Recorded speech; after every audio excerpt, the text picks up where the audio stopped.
Welcome to another episode of Fast Break Pro Basketball, presented by Rod's Tabletop Hoops. This is a continuation of the prior episode. We're going to look at some of the basic, what I will call exhibits, things I found at Jim Mickey's basement office, which he used to create Fast Break. In addition, I'm going to do a little bit of a Q&A format. Questions I've received over the past 5 years, 6 years since I created tabletop basketball board games on Facebook, wondering where this game came from, and just repetitive questions that ask about how accurate it is, or how smart was Jim Mickey? Does he know what he's doing, making cards and putting together seasons, and where can I find this game, and why is it not around anymore? So anyway, we're going to start off with what I'll call Exhibit 1, Exhibit A. And this is a group of 3 primary brochures that were used during the span of Fast Break Pro Basketball, which lasted from the 1974-75 edition, 73-74 season through the 1986-87 season, which is the 1985-86 season. That's they put it together. Jim put together 11 seasons in 13 years, basically, and they were all wonderful. This is one of the initial Fast Break brochures, and truly is a great one. It's the first yellow brochure that they came out with. They had minor different brochure stuff that they printed on pieces of paper to kind of get the game out, in addition to some various advertising in Basketball Digest, Street Smith Pro Basketball, all the usual suspects and magazines that can promote a game. And this one was just great. And last episode I mentioned that Jim had spent at least 6 or 7 years researching his tabletop game prior to putting it out, and it's actually 10 years of game research and study is what I'm noticing right here. So I was a little bit off, but either way, I remember that from the past. But this was way back. This is about season 3, 1985, 1975-76. They had 18 teams, 180 players, plus 40 additional players for that season. And it talks about who will be the key players during the year and all of that jazz. So anyway, including the New Orleans Jazz. And usually the featured card's someone like John Hondo Havlicek. And there you can see his card. He's excellent on defense at forward. Shows how a typical player determination card will look. RG column is not a correct insignia. I remember this from reading this before. It should say P column or defender's card, but not RG column. That's kind of interesting how they made kind of a typo in their first brochure. But either way, it talks about the accuracy. Fast Break can easily be played by 12-year-olds. I did not know that until I just read that right now. I thought it was designed for 13 or 14-year-olds. I was 12 years old. Of course, I had my younger brother and his best friend, and they were basically 8.5 years old, and they were playing it as well. They were very smart. But this is no other game gives you the variety and accuracy and rebounding that Fast Break does, nor is there a game containing a player's ability to draw fouls that can match the accuracy of Fast Break. These two abilities are very important in pro basketball. A game is not complete unless it contains accuracy in both. And that's very succinct. It's as if Jim Mickey wrote that himself, because as we will find later in this episode, Jim Mickey did not miss anything when it came to translating players' stats into player cards. And not just as individual players, but as teams, how to make teams better at slowing another team down, creating turnovers on either end of the court. Even before the years where they had individual turnovers, Jim was working on ways to make sure that the teams that forced total team turnovers, which may have been the only stat available in 1974 or 75 or 76 or 77 until they added them in 1978, make sure they were as accurate as possible. And I will show you some examples of Jim's research later on, which show that there's no way these cards could be replicated by anyone else but someone with Jim Mickey's amazing acumen for math and statistics. So anyway, this is a great little, the original Little dribbling guy is always great. Tells you everything about the game. And this was the 76 edition, 74-75 season, probably the second year of Fast Break, and it was $12. You can get the additional players for $2.50. So for $14.50, you could get the entire game, and you can also add some score sheets if you like. All right, this is one of my favorite brochures, and this is the brochure that sold me on Fast Break Pro Basketball. It's yellow as well, but it's nearly double in size. There's forward P column, and just shows you another John Havlicek, a humongous inside with the complete rosters and the extra players as well. And of course, some of the classic letters to the editor or to Mickey Games. In addition to the Fast Break order form, seasons of the past that were still available. And this thing was just gorgeous. This is a great brochure. This sold me on the game, including this little graphic with a guy holding up the Triggerman card.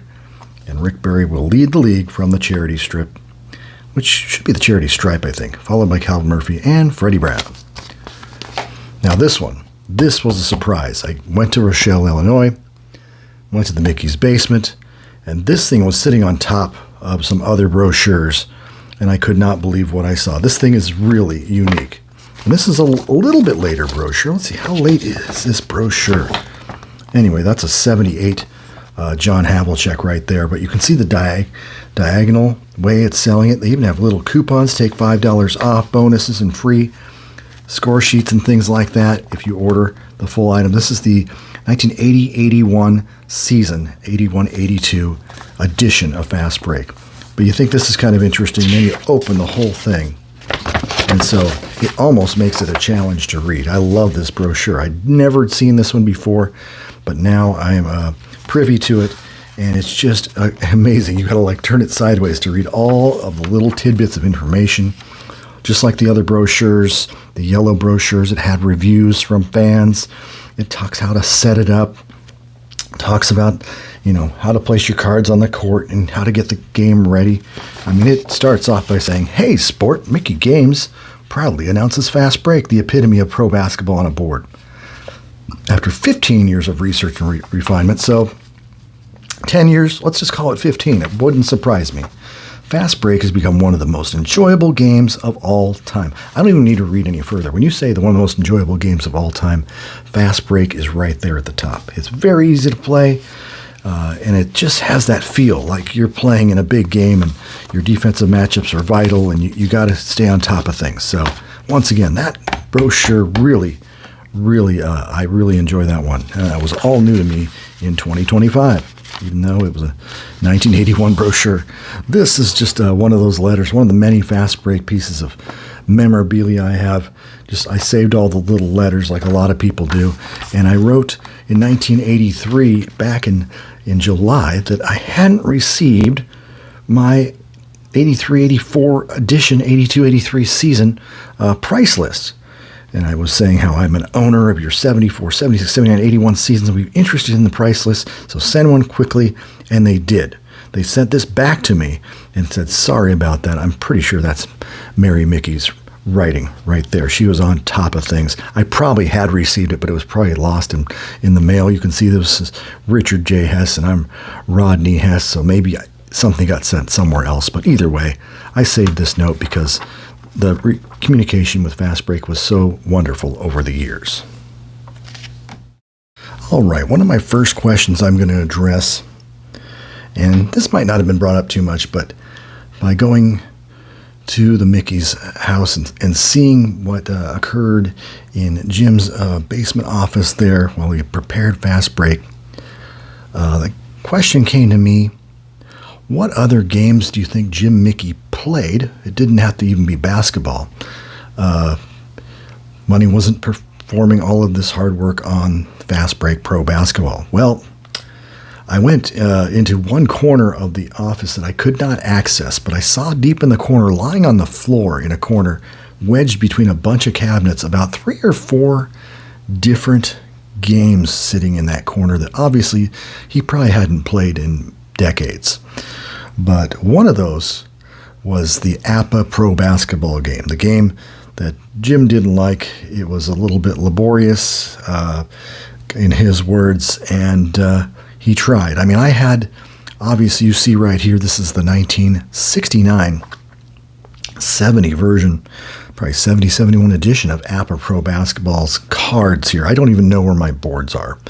But there was a time back in the 1980s, and I'm telling you about my story here, I tried to make APBA Pro Basketball work. And it was the most droning, frustrating game if you tried to play the long version, and I barely even got off the ground with that. So I decided to play the short version. And following a couple experiments with that, that was kind of a shooting contest with a lot of indexing for rebounds, assists, and the like, and indexing because they're all rated 1 to 5 on offense or defense. And you had team offense, which could elevate your ability to score in a lesser team, and vice versa. I decided to create a game called APBA Break. That's what I called it. Whereas I created an individual defensive card, a Jim Mickey individual defensive card, and I think I have an extra one right here. There's Billy Cunningham. There's Jim Washington. Okay, I don't have these guys in here right. Boom, there we go.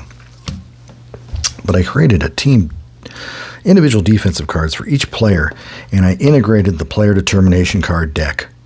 I think I actually gave a trigger man to a certain player at a certain time and just made it work for a few games. I think I created the Lakers of 1970, maybe the Knicks of 1970. Here's the Sixers, who were a very solid team in 1970.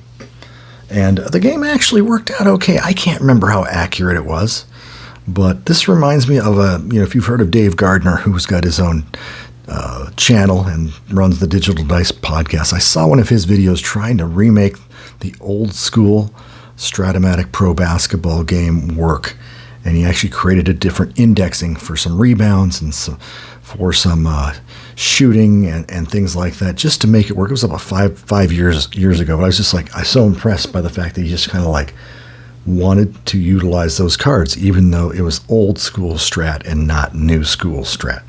So that's kind of what I did. And this was way back in 1983, 84. I don't even know what year this exactly was, but I've got like 10 different sets of APBA Pro Basketball cards, ABA and NBA, and that's kind of what I had to do. I just didn't know how else I'd make this game work, and there was not a lot of games that I knew of prior to Fast Break that had any of the 1970 or 1971 seasons, or a season with Chamberlain and Russell in it.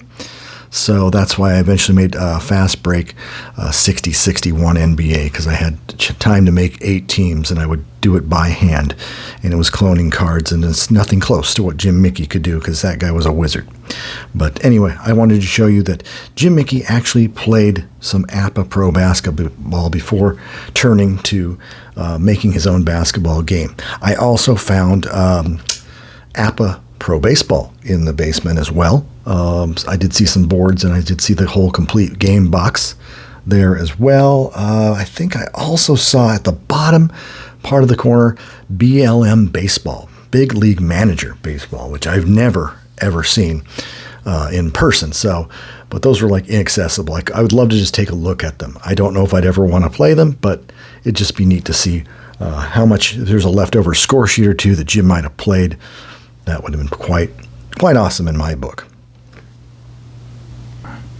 Another game that Jim may have dabbled with was this is what looks like Stratomatic Pro Football, and these are all Tampa Bay Buccaneers, and they were randomly scattered in one of his boxes, and I just came across these upon unpacking my bags, and I don't know Stratomatic football from a hole in the wall, but there's quarterback Doug Williams from 1979. I know who that guy is. And there's also some special teams cards, some advanced defense cards. And so I wonder if he played a lot of tabletop football. I did not see any other football games in that office, but these things were just laying in a pile in one of his little boxes where he was preparing some cards that we'll take a quick look at later on. So Stratomatic football was in his repertoire, apparently. Jim also seemed to dabble in this particular game by Replay Major League Baseball. Now, this is the 1989 copyright. I think these are 1988 cards. Is that right? But I just asked on the side to Mrs. Mickey. She just basically said, take anything you really, within a reason, take anything you like. And I said, I have never tried Replay Baseball. And upon talking to her a bit, she said, take it. And so I decided I need to try this game out. And I'm going to first off say Jim Mickey was an avid Stratomatic baseball player.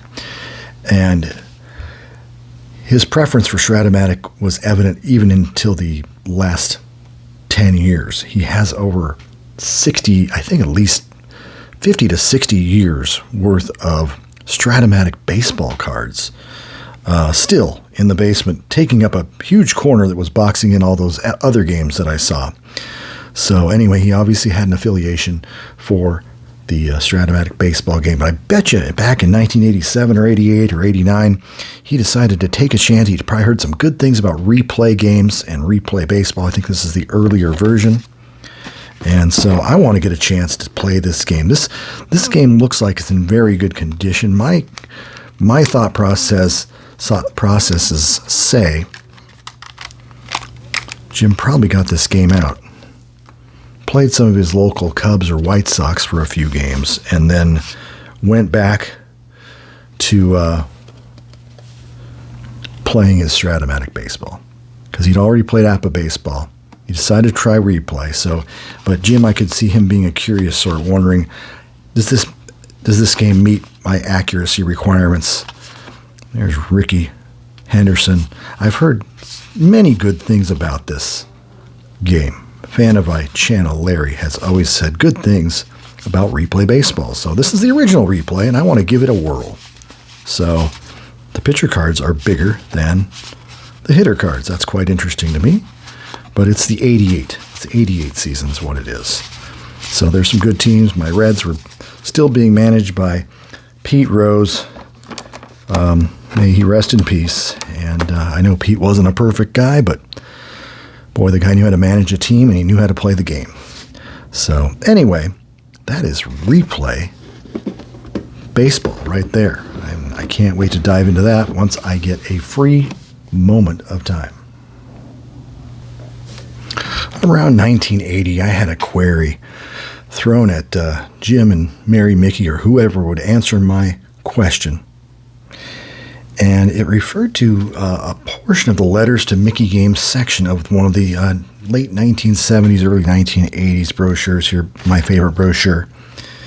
And it talked about game reviews from other companies. There's All Sports Digest with Keith. But anyway, it said something at the bottom. The review said something highly recommended, but would urge expansion to ABA and fringe player development. So obviously, this was one of the very early critiques, because only in the first season of Fast Break did Jim Mickey not have fringe players, no more than 10 per team. But he also said expansion to the ABA. And it says, we took Mr. Simon's advice. And I thought that meant he must have had an NBA season that he's just like hiding from me or something. And obviously I was wrong and delusional and 13 years old and thinking I knew everything. And so I got a letter back from Jim saying there are no fringe players for the 73-74 season, thinking he'd learned during his first year of creating cards that he, of course, had fringe players. And then he says, we have never produced a separate ABA season. And it's like, okay, thank you for responding. Overzealous me, young teenage me, thought that there would be some glimmer of hope, and then he'd do some ABA seasons. He could have done the 73-74, but that was the initial year. 74-75 and 75-76 seasons if you truly wanted to. Which leads me to this next exhibit. Somebody came up with these cards, and this one's of Don Buzzi of the Indiana Pacers. I believe 1976, maybe? I'm not even sure. It's even considered a mid-season card. And I thought these were ABA cards because, what does it say? It says, I can't even read what that even says there, but they looked like ABA season cards because I think Don Buzzi's first year in the NBA obviously was 76-77 with the Pacers. So maybe this is a mid-season card, but when I saw both of these together, I could have sworn they were going to be ABA cards because one's a Spur and one's a Pacer, and that makes absolutely no sense whatsoever. And at the same time, I don't see a three-point shot. Buzzi would probably have had a three-point rating or something like that, but for some reason, my mind was geared that this mimeograph card with the purple ink was going to be an ABA card. And it says mid-season, so I'm just really fascinated by that because Jim Mickey did do some mid-season cards. And there you have it, an example of mid-season cards. These are updating the rosters to December 10th, 1975. And so Jim Mickey in the first 2 years of Fast Break, 74, 75, and 73, 74, and 74, 75, created 74, 75, and 75, 76 mid-season rosters. So you were not left out in the cold with some of the rookies that may have occurred, like Junior Bridgman probably. He was a rookie in 1976. I played a recent game with rookie Junior Bridgman. So they created Junior. They created the eventual Rookie of the Year, Alvin Adams, and that would have been important because Phoenix ended up going all the way, upsetting the Golden State Warriors, the defending champs, and going to the finals. What fun is playing the Phoenix Suns in 75-76 without an Alvin Adams? And these guys, you'd have to cut them apart. The first year, 74-75, I did not find those additional cards. I have a copy and a print of them. I've seen them. But so you basically, you take these cards, you have the new rosters. Each team has a new adjusted set of triggermen. So Jim Mickey was such a huge fan of the NBA. You can tell here that he actually took cards and updated the triggerman summaries so you can play from mid-season on and not have to wait till the end of the season. Now there's Rich Kelly, young center. Rookie Ricky Sobers. Don't forget Bill Robenzien. He was a fouler. He loved to foul. He could score, but he loved to foul. He could rebound as well. Tom McMillan, one of the most heralded players, and much like Bill Bradley, a Rhodes Scholar, got into politics. If he's not still in politics, I don't know. He's probably getting up there. But that's not stopped anyone from running for politics. James McElroy, Joe C. Merriweather, Tom Boswell, Lionel Hollins, rookie in Portland, just 1 year removed from winning the NBA championship. Don Ford. Don Freeman from the ABA. See, they wasn't ready for that. Lloyd, eventually World B. Jim McDaniels, ABA one-time star. And there's George McGinnis jumping from the Indiana Pacers of the ABA to the NBA. So you had to make one of him. Look at the steals on that. So those are stats through December 10th. So maybe he was stealing at an even higher rate than he finished with at the end of the season. Coniel Norman, John Shoemate, Bobby Gross of Portland, another rookie on the championship team. Harold Happy. Oh, this is Lindsey Hairston. Ooh, Lindsey Hairston. I don't know as much about him on Detroit. I don't think he played more than one season. Frank Olynyk, Cliff Pondexter, Bruce Easter Seals, Al Carlson, Gus the Wizard Williams in his initial rookie year, along with UCLA's Dave Myers. So, anyway, a very special set of cards. that probably, in many respects, expire during the following season when you actually get the end of the 76 season cards and Jim has produced a set for you. But still, what a fascinating idea. Jim junked that idea after this 75-76 mid-season update. But what a fun idea. It shows what kind of fan Jim Mickey was of keeping up to date and keeping the fun going all season long. Before I move on with the next topic or question, I was just going to let you know what the cost of a game throughout the years for Jim Mickey's Fast Break Basketball was if you bought just the complete game, including extra players. And this would, of course, exclude the extra players not available in the original season. But if you had the 1974-75 edition, and that means the 73-74 season, and you got just the complete game, and maybe add $1.50, $1.75, or $2 for UPS, which just seems insanely low for any part of the country. It kind of ran like the Postal Service, where now I can spend upwards of $15 to have a game shipped. This does not include the shipping. The original season would be $11. The second season, most accounts show around $14.50. 1976-77 edition would be $14.50, 78 $14.50, 79 $15, 1980 $14.50. These prices may vary as Jim would have little sales, $5 off or $1 off here. If you order before a certain date, you could get a special deal. Or if you ordered past a certain date, you'd pay a little bit more. So 81 edition, $14.95, 82 edition, $18.95, but Christmas you could have gotten a little bit off, maybe $1. 84 edition, they did not have an 83 edition.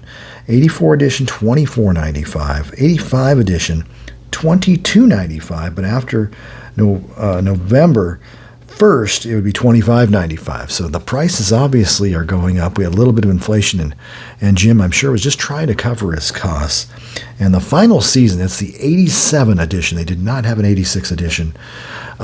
New subscribers only could get the game for $29.95.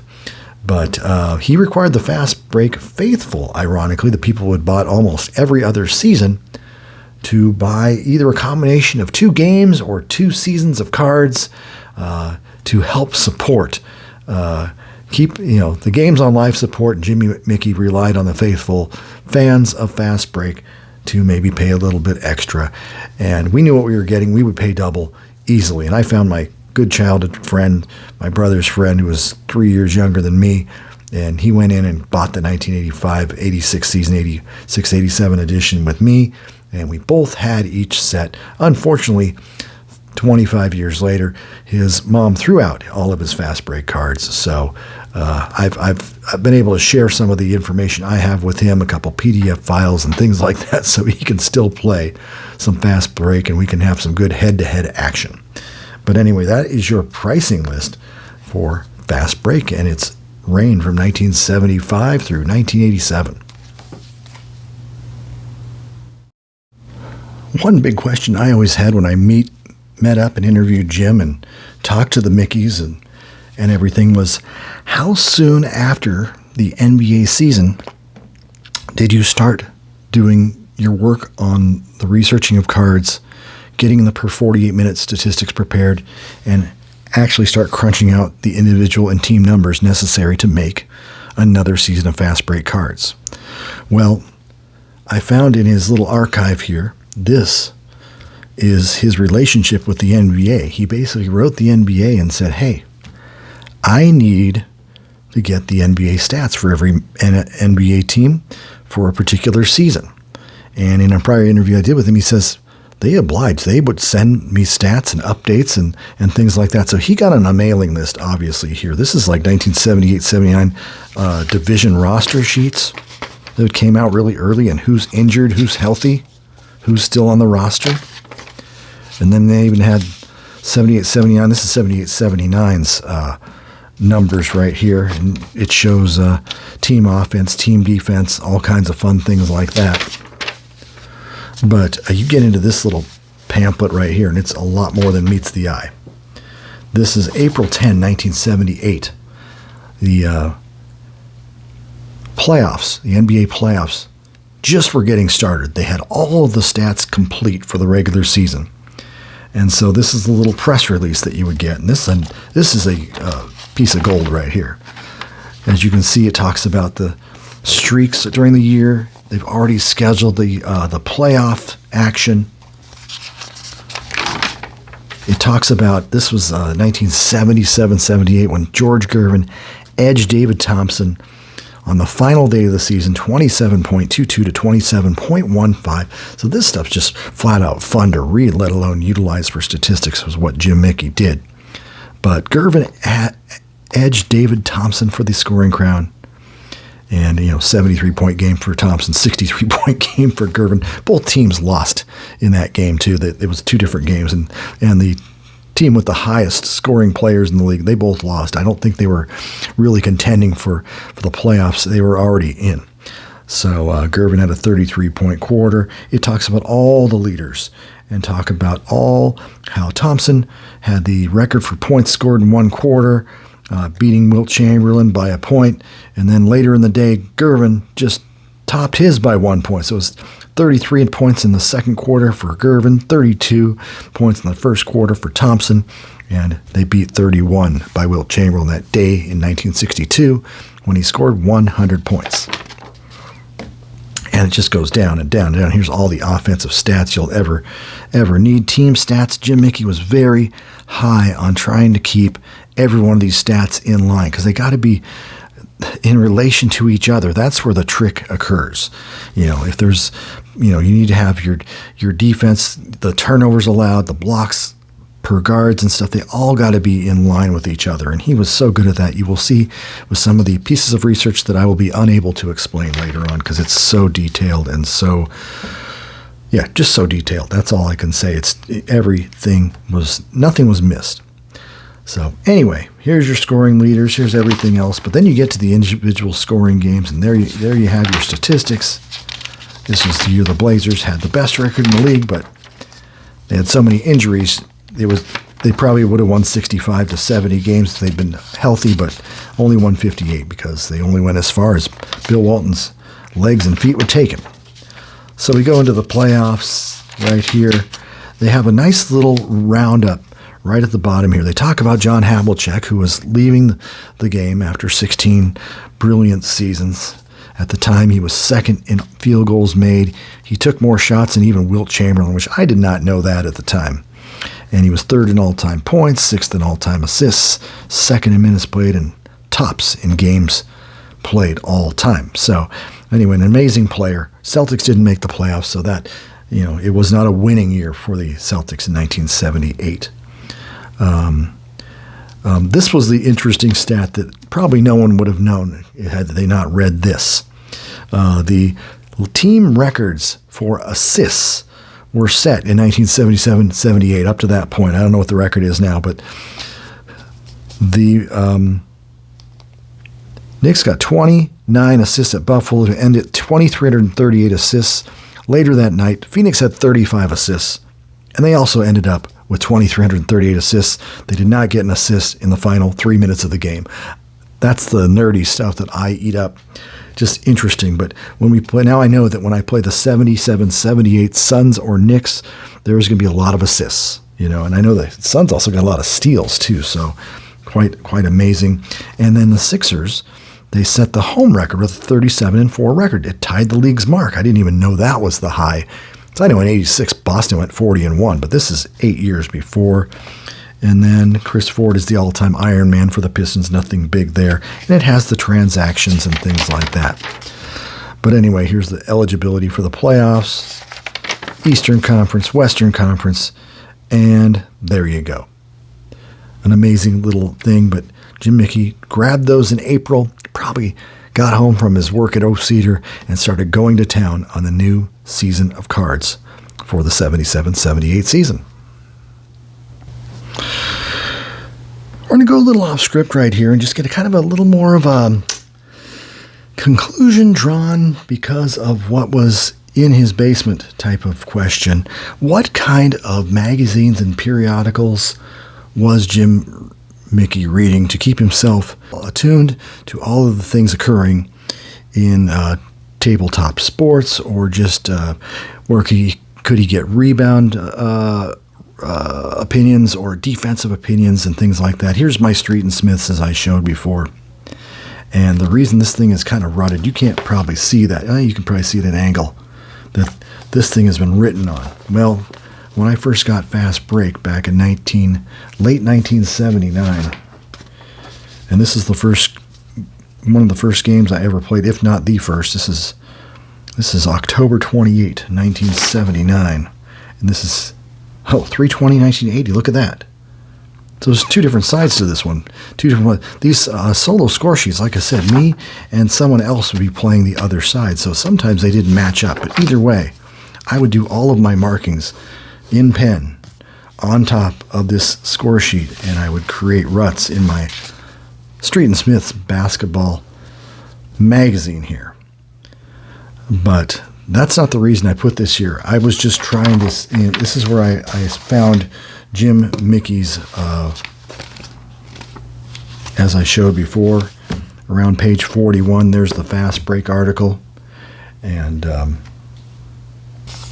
as I showed in the last video, my article matched up because we found the mailing card in Jim Mickey's basement, which I found that quite amazing. So anyway, I'm going through Jim Mickey's basement, and I'm just kind of looking at this, that, and the other thing for an hour and a half, 2 hours. And the next thing I know, look what pops up. So based on the fact that Mary said, you know what, he's probably not, no one else is going to look at this stuff. Go ahead and take what you like. I've got a fresh copy of the Basketball Digest with a nice, reasonably fresh advertisement of Fast Break. But you can see there's some marks on this one where Jim is probably doing some critiques on how to make the ad better the next time. Whether he put it in Basketball Digest or Street and Smiths or whatever. You can see he's doing some mock-ups and some things. What can we do to make this thing work? But either way, I just found it funny that I kept that magazine for 40 plus years, and I look, one of the first things I see amongst his reading materials is Street and Smith's Basketball, Bill Walton on the cover, which is just a beautiful addition. I'm happy I've got a newer one.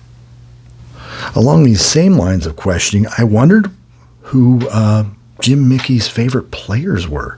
I mean, Jim's obviously raised or has lived much of his life in Rochelle, which is 80 miles west of Chicago. So maybe he likes some of the 70s Bulls players, but I don't see a lot of evidence of Bulls stuff. They didn't have any superstars that really stood out.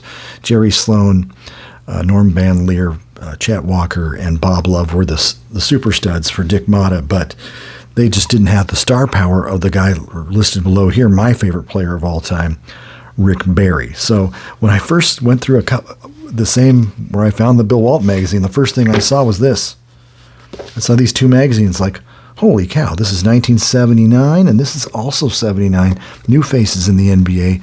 This is the year that Rick Barry left via free agent from the Golden State Warriors and decided that he needed to find greener pastures, or had enough of Al Attles, or Al Attles had enough of him, or the management, Franklin Mooley, just said, nope, enough of you, Rick. We've had you for 8 or 9 total years in your career, first in San Francisco and then in the Oakland area. So these are two cool basketball books that I just decided, well, this is too much. This is my favorite player. And if it was one of Jim's favorite players, that's wonderful. But these things are always a lot of fun, and this thing's in great shape. I don't know how much he read about it or how many ideas he got about players' defensive ratings or anything off of it, but it talks, it's got through 77, 78, one of my favorite seasons of cards.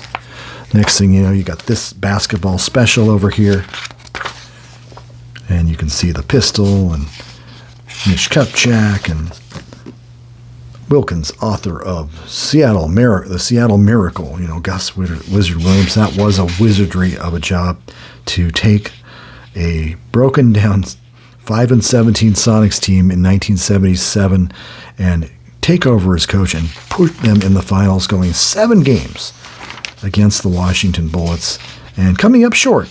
Yet, what an accomplishment. Oh, look at this battle. You got Bill Bradley and Rick Barry, 2 of my favorites, just going at it. Has it become the sport of the streets? I love the drama they're trying to create right here.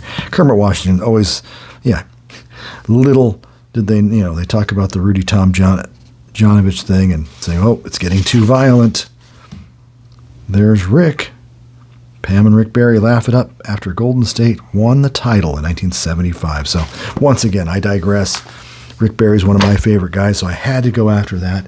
And then finally, I found this after that, the Rick Barry's Pro Basketball Scouting Report. And I just was looking at it today. I opened the cover, and it's autographed. Isn't that wonderful? This is a 1989, probably talks about the 88 season, talks about individual 88, 89 players, actually. There's Kevin Duckworth, talks about their strengths, even as a 300-pound plus behemoth in college and in his first year in the league, which was split between the Spurs and Portland. Duckworth had the soft hands and nimble feet.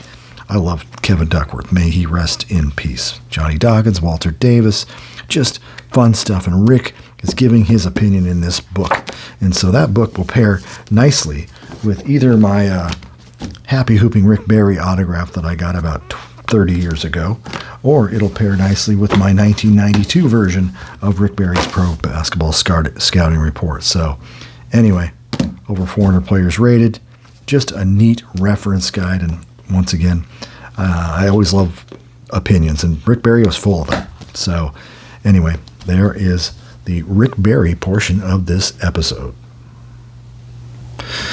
Getting back to reference materials in the gaming tabletop type of genre. Jim was obviously a fan of the Tabletop Sports series of game rating. And of course, it always helps, if your own game, this being Fast Break Pro Basketball, is being rated inside these little less widely known reference materials. And it's neat when, once again, everybody's got an opinion, and these guys certainly had it. And before I get into these, I wanted to always wonder, because Jim Mickey's cards, they always had the full name of the NBA players in them, not just the players, but the full team names and the team nicknames. And I was wondering how Jim, for all of those years, always got away with it. And the NBA didn't say a darn thing. He did not pay any additional royalties. Because I see this in this issue of Tabletop Sports from the first one ever.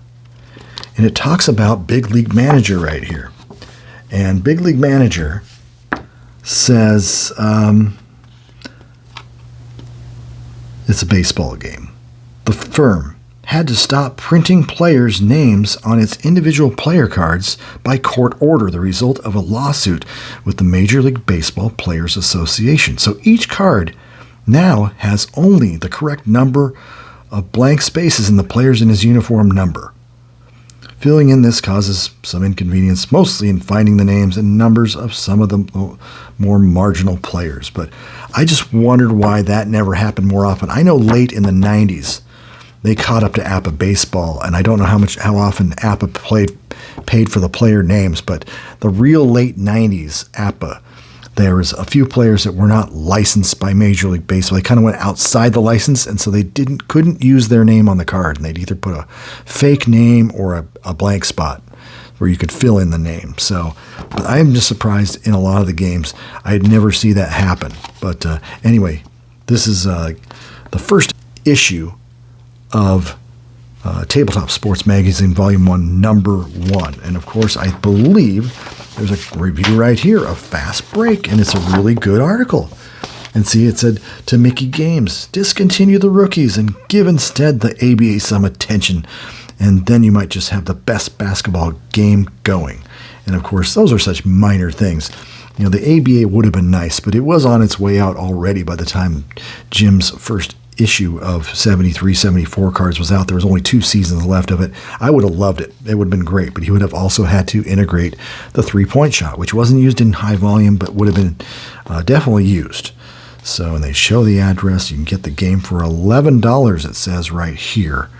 And but it talks glowingly about this game throughout the article. Someone said they finished a game in 47 minutes, and that is probably close to true. I think I finished a game in 47 minutes or 45 or 40 a couple of times when I was really trying to get some games in on a particular night. But of course, that's way in the past when I was much younger and had a lot more time on my hands, even though I'm retired now. This issue, Jim obviously liked because it's the Table Basketball 76 issue. And it talks about fast break. And I think in this one, fast break is rated, and I've reviewed this review before. Fast break's right there at the top. Playability B+, realism and accuracy B+, strategy and tactics A. Playability, of course, 50% of the rating. And they had Status Pro ahead, which I don't know, you must have been on drugs to actually have said that. The early Status Pro was not very good. But it got better over time, and some people still love it, but Fast Break blew it away. Now, Basketball Pro Style is another game that I've never played. I've seen it on an eBay auction. B+, A-B. I don't mean to escape so much, but there's actually the Basketball Pro Style newsletter in this issue as well, which I found really cool. They do a replay of the Nuggets and the Lakers, and it just talks about when you have a blocked shot on the shot card, how do you know who gets the ball? When a shot is blocked, anyone can come up with the ball, including the guy that blocked the shot. So it just kind of talking about the rules and things like that. But I've heard really good things of Basketball Pro Style, and I found this in the pile of stuff. It's the Basketball Pro Style Playoff Guide for 1975 for $1, and I don't even know. They have interviews with 3 different players, including, it talks about the analysis of the NBA. It has, I think it has more interviews with certain players, but it has playoff stat history, who's got experience in the playoffs. Louis Dampier has 69 playoff games for the Colonels, ABA and NBA. And they interviewed Larry Brown, George Thompson, and Walt Frazier, which is really pretty cool. I love how they do this. It doesn't have a lot of stuff other than just showing, statements, and it's like a little newsletter, but it's put out. There's the Bad News Barnes, and Keith Wilkes is the top rookies. So anyway, found that a really cool little issue there. In addition to that, Stratomatic Review, always an interesting one. There's the Hal Richmond gang, the Stratomatic gang of people that in the 1971, June of 71. So this is really an interesting thing as well. I just love this stuff. I will be eating this stuff up for the next few weeks because I love looking at old replays and what people's opinions were of the game. As I've said, everybody's got an opinion. And you can get buy stuff off the market. You can buy some 1970 sets for $7, no problem. But this, I thought, was another interesting piece of information. It talks about basketball and other mania. This guy played a playoff game with Playoff Pro and with Fast Break, and I like the Fast Break result because the Blazers beat the Sixers 118-112. But it was just interesting to see how they do their little, see, playoff 36 of 72 from the floor. That's not realistic in any respect. 46 of 89. League average is around 90 field goal attempts per 48 minutes back in 1977. So I can already tell that things were struggling a little bit. Of course, Philadelphia was relatively close, so I can't hit them too hard based on one game. But either way, Fast Break actually had turnovers. What is this, 1 turnover? I mean, what kind of game has 1 turnover? So anyway, I'm a little more critical of other games when you compare them up to Fast Break. This guy liked both games, so as long as the game flows and you have a good time, I guess in the bottom line of things, that's all that matters. But anyway, in addition, it's just kind of a seasonal thing for gamers who have their own leagues and things like that. And we close out this little Jim Mickey's See, it was Jim Mickey, Big League Game Company, has sent him the annual or semi-annual flyer where you can get games like BLM basketball, Big League Manager baseball. He was obviously a fan of that for a little bit because he has it in his basement. PTG basketball, one of my favorite games considering the time it came out. They did a really, really good job. But anyway, that's a look at some of the little gaming periodicals Jim Mickey had in his wonderful gaming basement. Jim, of course, was always a participant and or semi-commissioner-like presence when it came to private basketball leagues. This is the United Basketball Association right there. This is the Outlet Pass magazine. Not a magazine, just a little pamphlet that talks about some of the seasons, the history of the league, 73, 74, 75. Talks about some of the expansion teams, and some of these leagues formed before Jim Mickey actually brought his basketball game to the market. So there's some pre-fast break information here. So the teams would play. You can see this is in 1976. So this could actually have been played. Yeah. It has been played with a PTG basketball game, but the league voted unanimously to change to the fast break game this season, which is beyond a doubt the best table basketball game on the market today. So as you can see, even in 1975, 1 year in, the league already knows that fast break is the game of choice. And I couldn't agree with them more. Another issue of Outlet Pass. Anyway. And this is like a major league basketball league. I'm trying to figure out, individual scoring, assist leaders, bonuses are awarded. So it sounds like this is a really well-organized league here. Someone in Tempe, Arizona. Acceptable games are Fast Break, Hoop Mania, BLM2, Superstar, Playoff, and Real Life Basketball. Status Pro is unacceptable at present because of inaccuracy of assists and shooting frequency and therefore field goal percentage. So as I was saying, it took a while for some of these games to actually be realistic enough. So anyway, cool little pamphlet. I just found that today. I was amazed that I came across that. And once again, another league. This is the Outlet Pass League. And it talks about Jim Mickey, different games being played as well.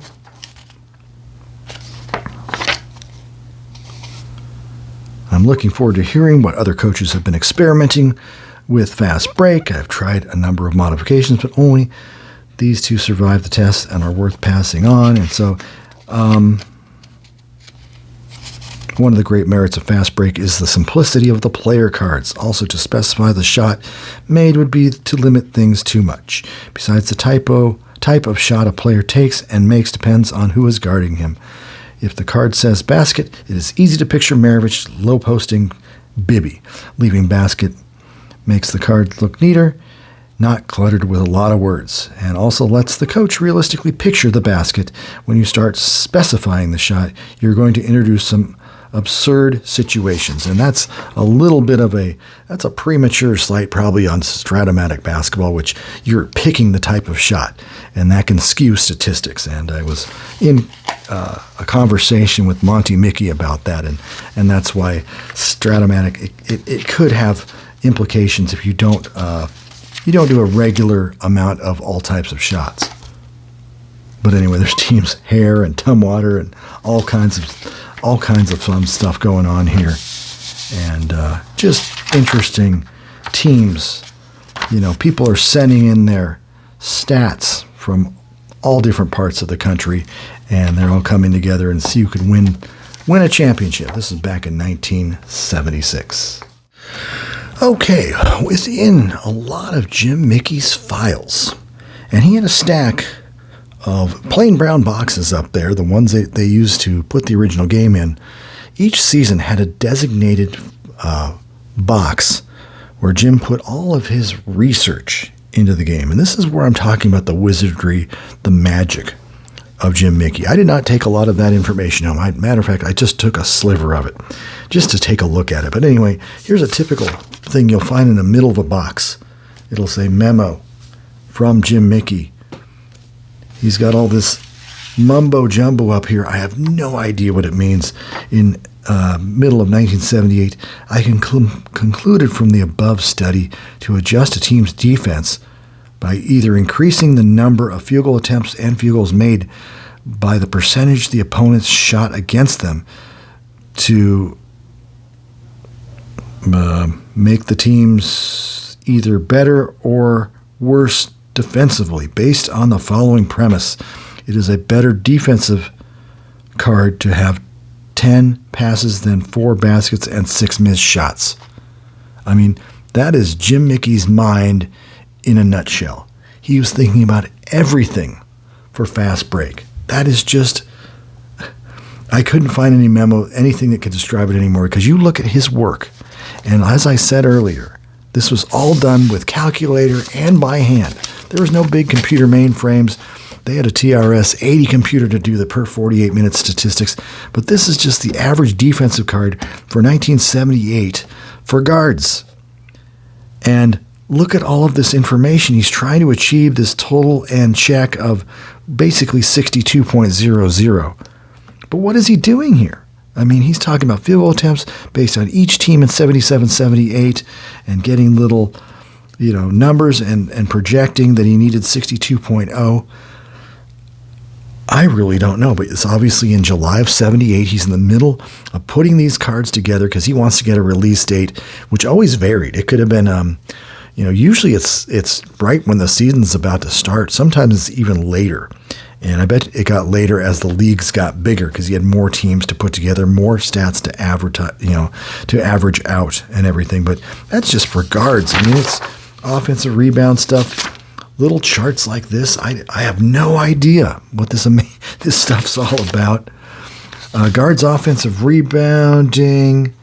You can get 1 through 11 depending on how many. It looks like these are probably individual numbers from the league, and he probably has to do some averaging to make it so the rebounds for guards works out properly.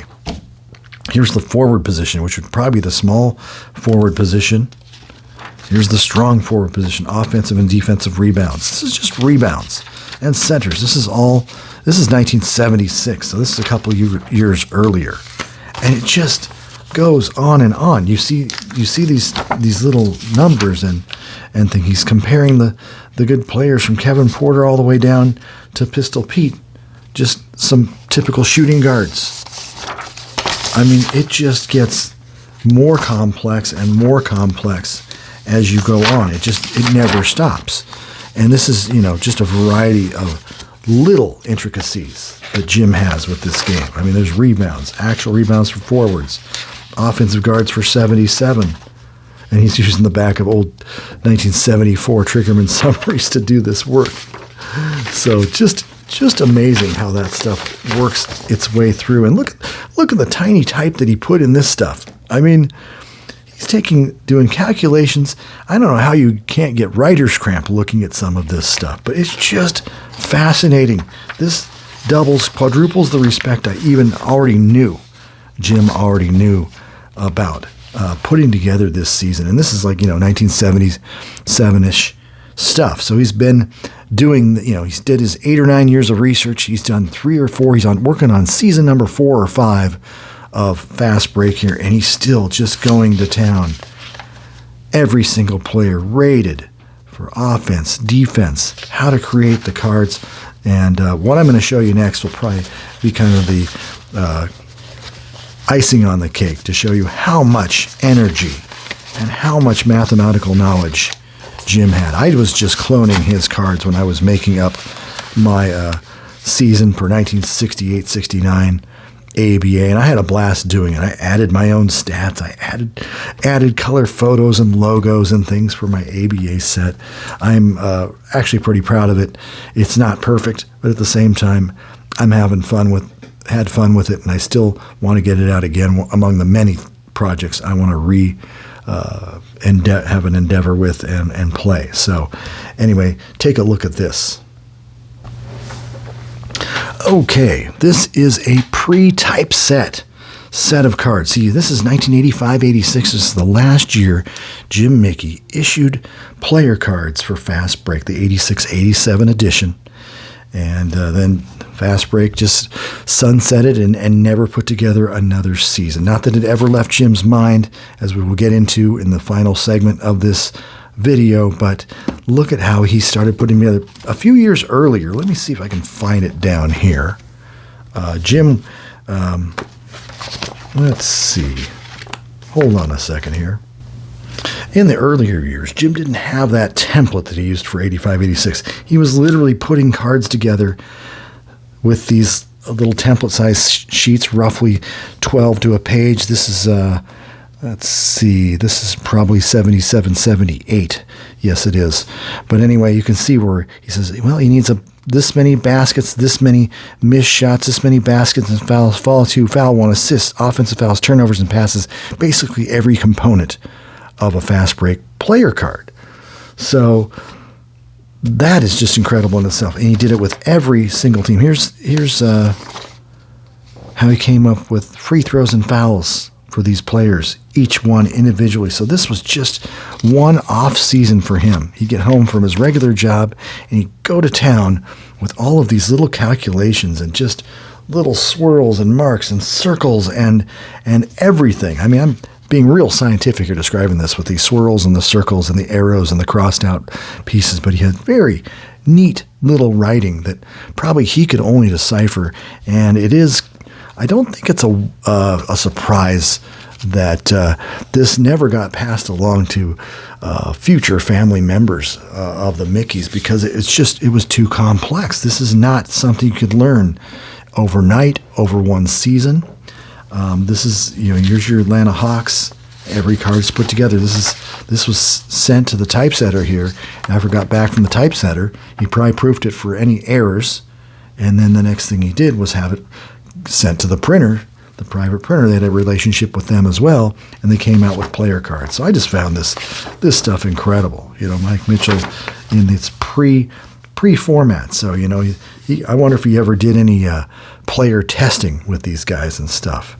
And once again, he used Phoenix Suns. He used the actual team names and player names. Never got sued by the Players Association. Never got sued by or threatened legal action by the NBA teams or the league. So it's just like he pulled it off. He really did. And the thing would be, he lasted 12 seasons, and they always had the regular names on it.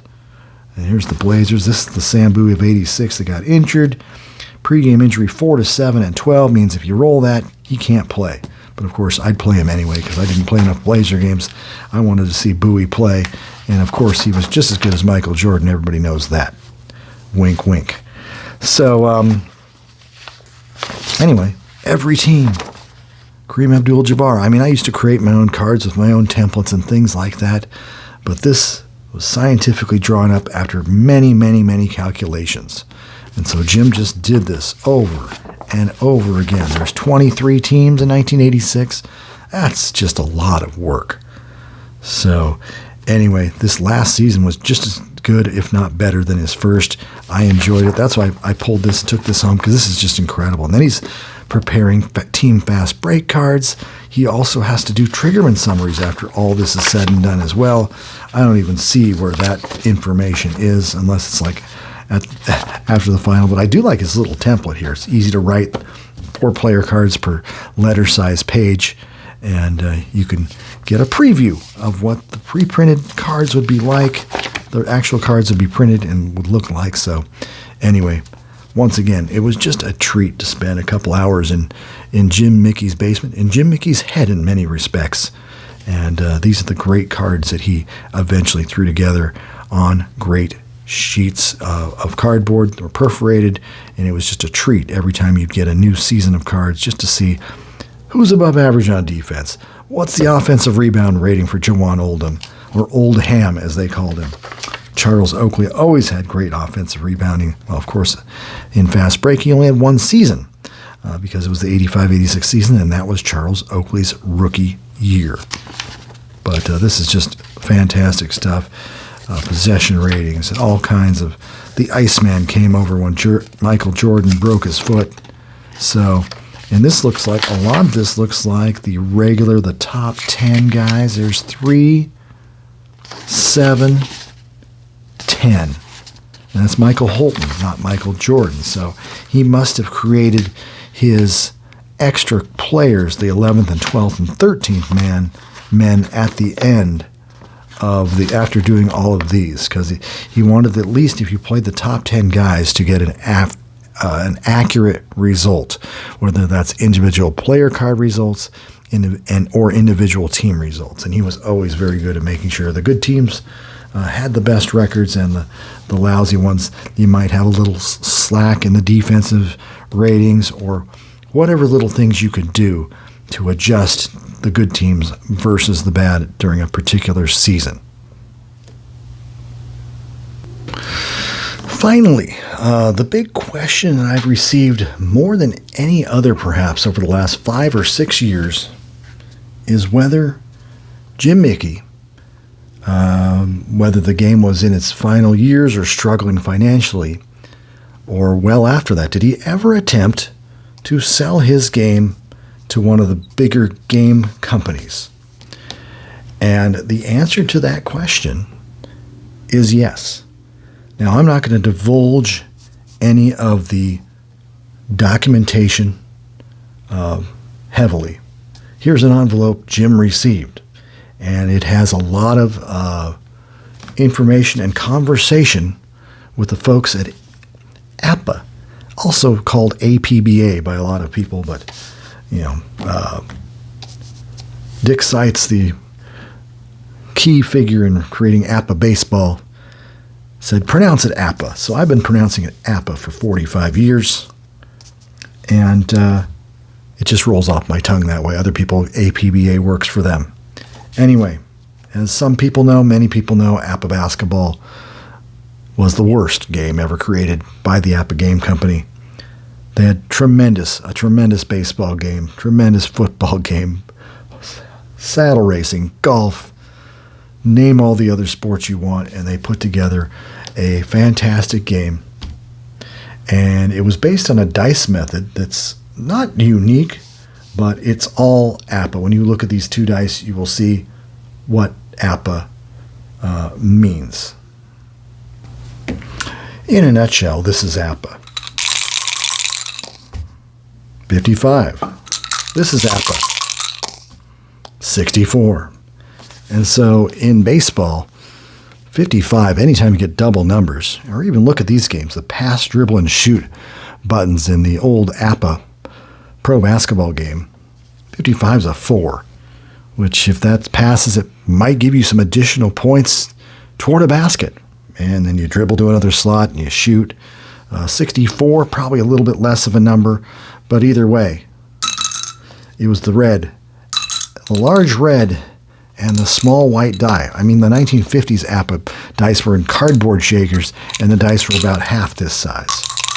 But at the same time, 22, that's usually a base hit if you're playing baseball. Basketball, you don't know. You could dribble to another square of the court, you pass the ball, or maybe you do shoot and make a shot with a 22. Who knows? But APBA basketball is among the worst games ever created. But anyway, APBA basketball was in touch with Jim Mickey after an inquiry was made early in 1994. Now let that sink in for a minute.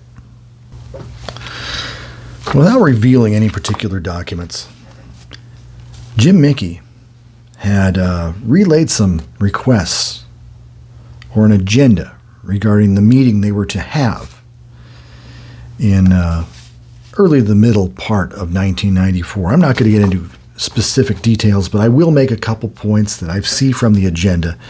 And on a dot matrix type printer, they wanted to know exactly what APBA wanted and what Jim Mickey would get as part of being with the APBA team. And obviously APBA knew their game was terrible.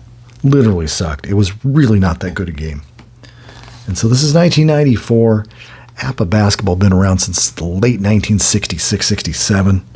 I think there was a 65-66 season of cards. I own that.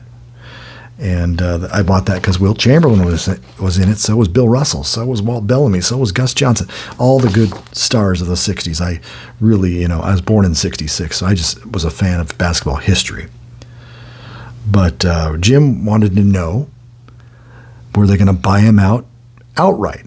Well, that would have been really hard to do, considering what I just described was Jim's ability to put together the mathematics for each season of cards. That's not something, even in 1994, you could just throw into a program and pop out the cards. There's a lot of emphasis on the opinion for defensive ratings and making it blend in with the rest of the game. Well, he was still curious. The basic plan of attack was for Jim Mickey, once the basketball season ended, he'd start churning out his usual amount of data and eventually put together a set of cards like we just saw, put it in a template for typesetting. You got the Atlanta Hawks right here. You got the Milwaukee Bucks right there. You got the San Antonio Spurs right there. You put together the 200 or 300 cards every year. But even prior to that, one of the meetings of, well, I guess it said March of 1994, APBA was very interested in having Mickey, in 1994, we're 7 years past the last season of cards, provide them with a greatest team set, maybe 10 or 20 teams, so they could put it on display in right around basketball season of 1994. And they suggested, APBA suggested that they change a few of the things, including changing what was known as the strong forward position on the court to power forward, the forward position to small forward, the playmaker position to point guard, and the guard to shooting guard. Just some weird little, nomenclature things that are not that vital to playing the game. But they also wanted to really rediscuss when you have the Triggerman summaries. If you had the card that said Triggerman, that had an implying shooting, physical shooting. Of course, this was the age where the Washington Bullets were a team. And so people thought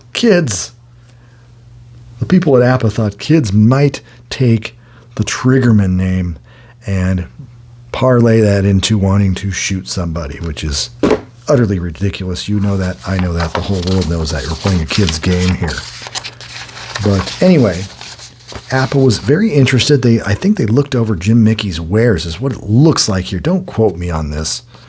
But they wanted to promote the new version of the game, and they'd actually come up with a prototype name of APBA Fast Break Pro Basketball or something similar. So isn't that fascinating that in 1994, Jim was, his kids were getting older. They were in their 20s. And he's looking for ways to take them out of the equation so they don't, and Mary, who was a nurse, to not work so hard. He wanted APBA to take it over. So Jim would get a small fee during the summer. I don't really know what the figures are. And then by early September, whenever it was, he would submit his wares and get paid a chunk of money. And depending on how well the sales were, it looked like they worked in bonus. If you met a sales quota, Jim could take on a percentage of the gross if they really were selling a ton. Well, between two letters that I noticed from APBA, and I can kind of barely show that one right there, between March and this one from June of 1994,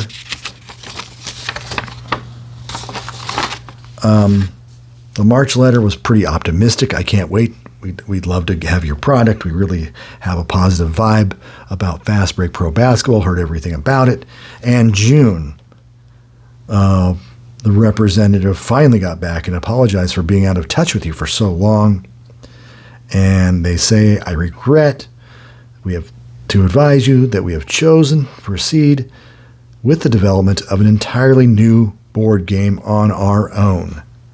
So I don't know how Jim felt about that. To me, that'd be a little bit of a slap in the face, kind of leave them hanging there for a while, and then finally coming back. Basically, what the letter states is that the APBA Game Company wanted to stay on brand. You know what staying on brand for APBA is? 11 through 66. You know what Jim Mickey is? That's a 5. That's not a 41. That's a 5. APBA, 16. Jim Mickey, that's a 7. They wanted to stay with their 11 through 66 method and basically rework a dead horse. And they did. They came out with APBA Pro Basketball 2. And it was 5% better than APBA Pro Basketball 1. Perhaps, if even that. I saw the way the game cards were made. They didn't do a lot of changes or upgrades or anything. But the opportunity missed. If Jim could have mustered the energy to put together a couple seasons under the APBA label, wouldn't that have been fantastic? I would have just been overjoyed to see a 1994 greatest team set or a 1995 full season of cards with Michael Jordan. You know, maybe that's the year that he quit basketball and played baseball or came back during the year. So anyway, all that little speculation went for naught with that final letter in June of 1994, where one paragraph actually said, "Should you elect to resurrect Fast Break someday, I wish you the very best of luck. It was and is an excellent game, one you should be proud of, and I think it would probably be as well received as it was in the 1970s and 1980s. Thanks once more for your hospitality during my visit in March. It was a pleasure to meet you, and please accept my personal best wishes. Sincerely, Frederick H. Light," from the APBA Game Company, June 27th, 1994. So anyway, that's where the last gasp effort of Jim Mickey just came to roost. They didn't want to go off-brand and play one of the, perhaps take on one of the best basketball games ever created. And I've tried to recreate it. I probably will create another season one of these days. It is a fantastic basketball game. But to finally get the whole story about Jim trying to, one last time, try and get his game back on the marketplace in a different way than he could based on his stage of life, it's just a fascinating story. So I hope you appreciate Fast Break by Mickey Games. It is available season number 1, the original season, on my Tabletop Basketball Board Games group. I'm going to try and see, it's been up there in many parts, in many files, many PDFs. I was going to try to make the file a little bit smaller and put every one of the game components into one file for that 73-74 season, and put that back up on Tabletop Basketball Board Games as one file, so it'd be a little more convenient. You don't have to hunt and peck for it on Tabletop Basketball Board Games on Facebook. So anyway, thank you for watching. I hope you're enriched a little bit more by the greatest basketball game in tabletop history, Jim Mickey's Fast Break Pro Basketball. Have a good one, everyone.